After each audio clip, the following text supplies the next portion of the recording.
because the interviews serve to show how well you would fit in, but also how Middlebury would fit in according to you.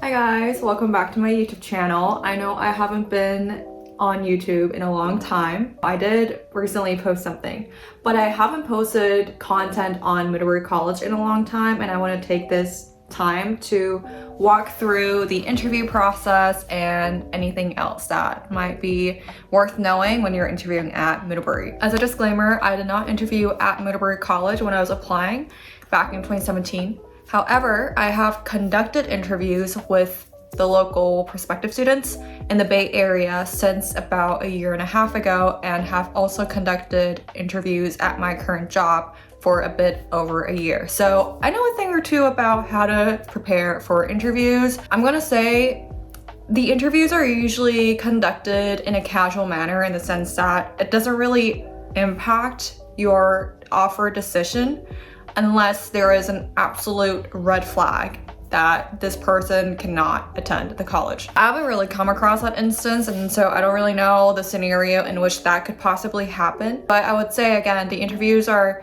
supposed to be casual in the sense that you and the alums kind of get to know each other and speak about the college, and for the interviewers to see what the students are most looking forward to if they were to attend Middlebury College. I'm not gonna list out prospective interview questions because I'm pretty sure that the interviews are supposed to be pretty much in a free flow. Obviously, the interviewers kind of have an idea of what to ask, but if I were to disclose that, then that would defeat the purpose of showing the true self, because if I were to interview students, I wouldn't want them to be prepared so much that it's like scripted. But before I begin, I want to address this one question that someone left on one of my previous videos on YouTube, which is, can you graduate with 27 credits if you meet all the other requirements? To be fair, I graduated about 3 years ago, and so it's been a minute since I thought about all the credits, but I am pretty sure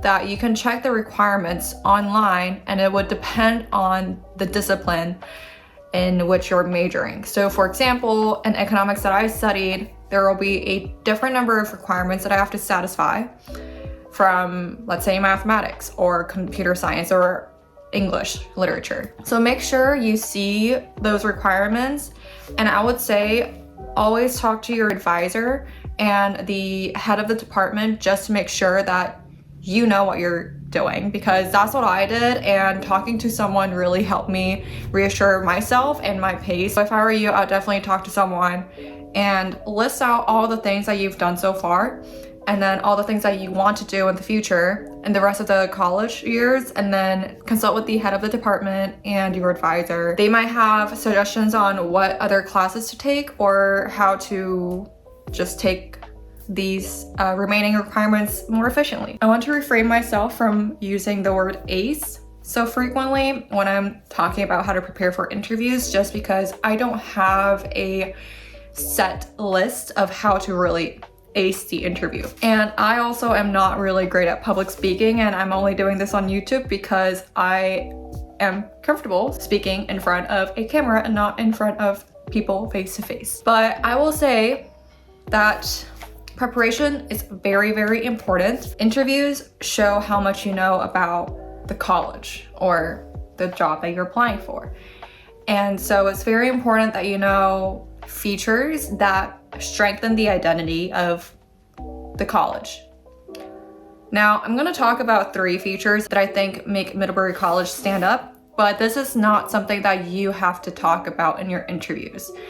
I'm gonna say this in a way that displays my awareness of college, which in result would showcase my potential capacity to fit in, because the interviews serve to show how well you would fit in, but also how Middlebury would fit in according to you. And so this is from my personal experience, and I know it might be a little different from what you know about Middlebury College, so take it with a grain of salt. Now, the first one is that Middlebury is rural. It's in New England and Vermont in particular, and I think over time the town of Middlebury has gotten a bit more lively. So it might be a little different from when I was in college from 2017 to the beginning of 2021. Regardless, by nature, Middlebury is still in a rural area, and you would have to drive about an hour to get to the closest city, Burlington, or another hour to get to Montreal, Quebec. I think it's important to recognize that, just because being in a rural area after, let's say, being in a metropolitan area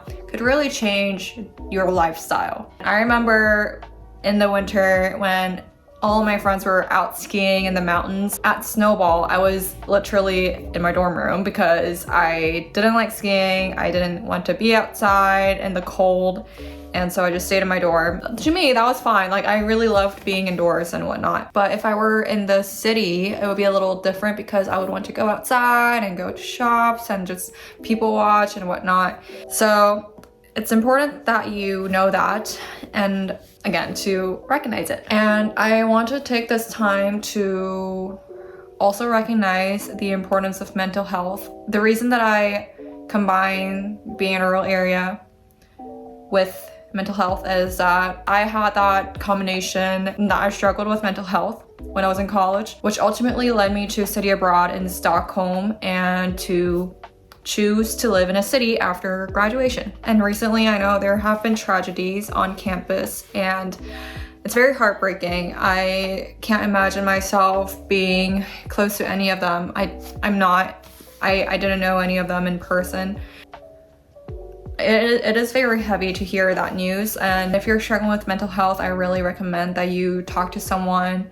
And it might be hard to open up to someone that you don't necessarily know, but that's what therapists are for. So you could talk to a therapist. You could also journal. I find journaling very helpful. And also, there are a lot of resources for you to improve your mental health. So for example, when I knew that I had to get out of the rural area, I was looking for ways to get out of it but still continue my studies. So I looked up cities that Middlebury was affiliated with, and obviously you can definitely go for non-affiliated programs. That's no problem at all. And just look for the things that are in line with your requirements to graduate and whatnot. And also, again, definitely talk to your advisor, anyone who may have some more experience and knowledge in those study abroad programs or whatever you want to do in order to improve your mental health, because people are there to help you. Which brings me to my second point, that Middlebury offers a very tight-knit community. I think this ties into the definition of a liberal arts college because the student body size is so small and people pretty much know one another, and you don't have to necessarily know everyone in person. You can just hear their name and be like, oh, that person, and then it's like an ongoing conversation. By tight-knit community, it doesn't mean just amongst friends, but also with professors and with staff and with pretty much everyone in the community. People are very welcoming and supportive. I have not come across an instance in which people came off very rude. Maybe I was lucky on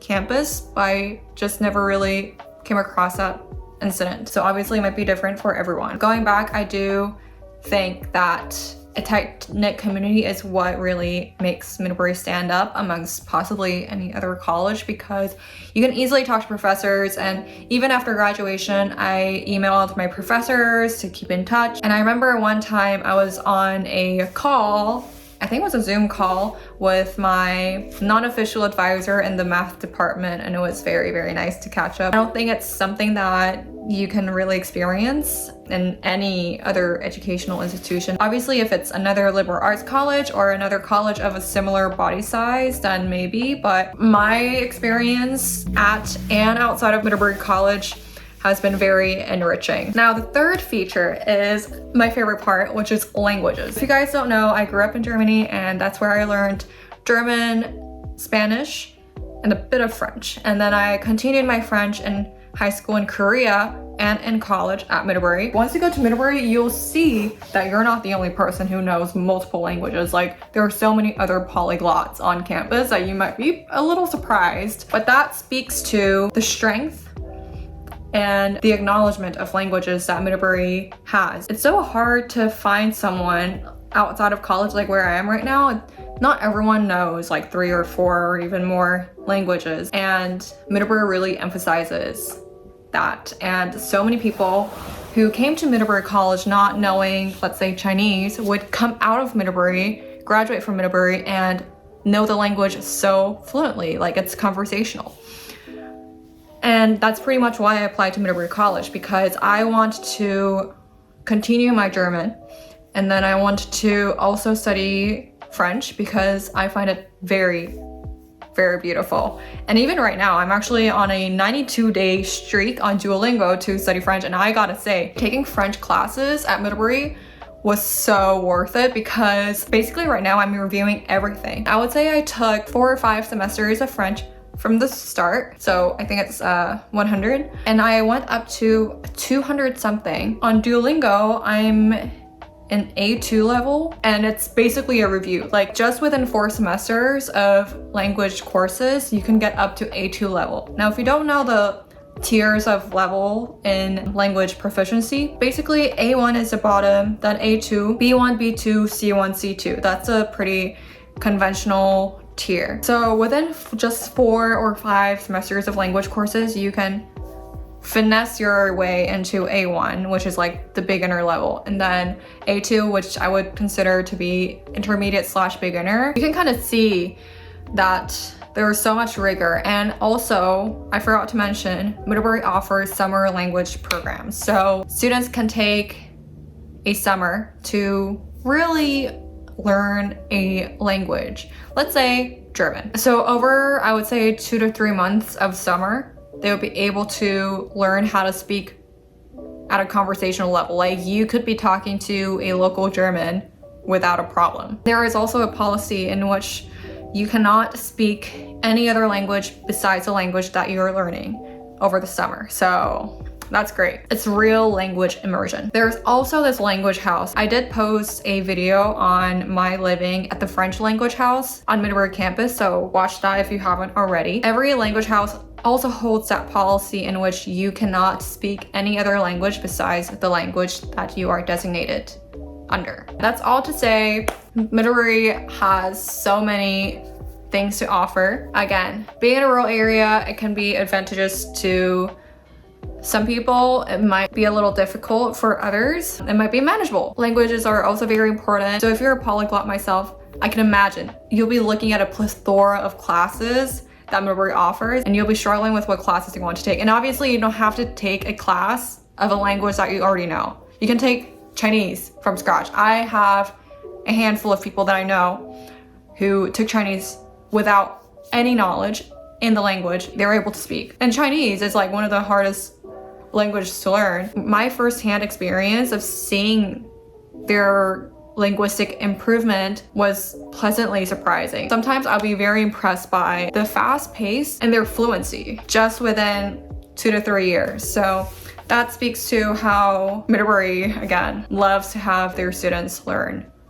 a language. Now that was all about the features of Middlebury College, and only some, not all. Now, I want to talk about how to prepare for an interview, regardless of whether it's a college interview or a career, like job interview. I want to say, talking to yourself is very helpful. I like talking to myself. I've been talking to myself since 9th grade, and some people, like my sister, might think it's a little weird. I do think it's a little weird. Why would anyone talk to themselves? Speaking for myself, I want to improve my speaking skills. English is not my first language, and so I want to think about ways that I can improve the eloquency and the intonation and the cadence of my speaking. If you practice how to phrase sentences, you'll be able to gain that confidence to speak for yourself. Now, there are other ways that you can improve that, which is by watching a lot of speeches. I have enjoyed watching TED Talks or podcasts of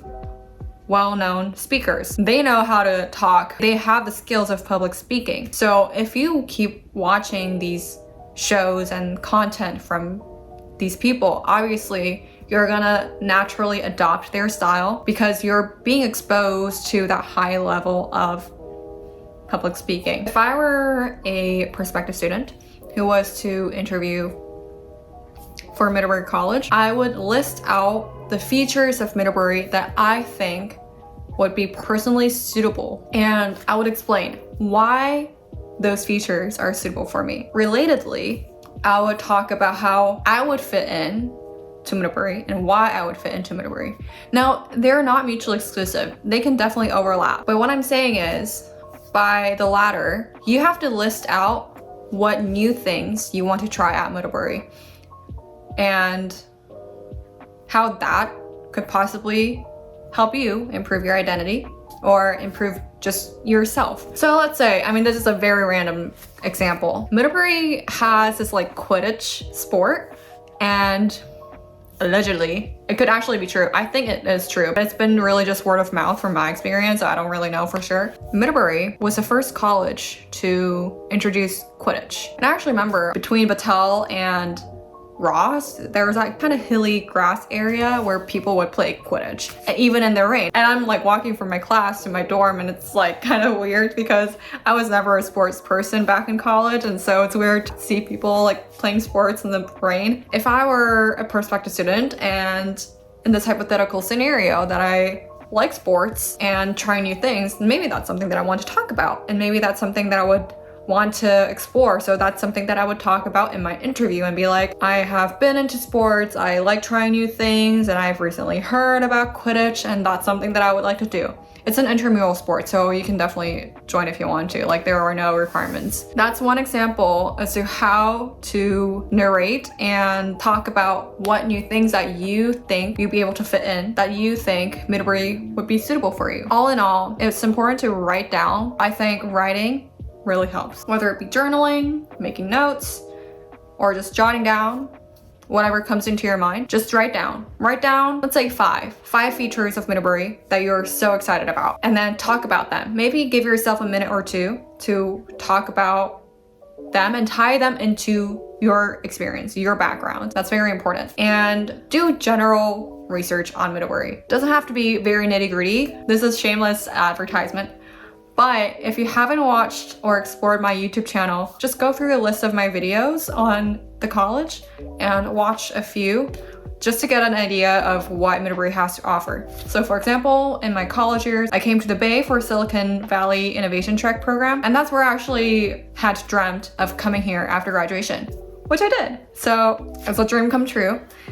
But my point is, Middlebury can open up a window of opportunities for your future. And I also have a few videos on my dorm so you can see how they look. There are also like events that I filmed, like Asia potluck or just general vlogs on a semester. Kind of gives you an idea of what kind of people that you would be meeting and how you can engage with them, or how you can just enjoy your college life with your friends and by yourself. I hope that helped a lot, or maybe not, in terms of getting to know Middlebury and prepping for interviews. If you have any other questions, please feel free to comment down and I will try my best to address them. My apologies for the delay in that one question that I did not address in the past 4 months. I think that's all. I will see you guys next time, and good luck on your interviews.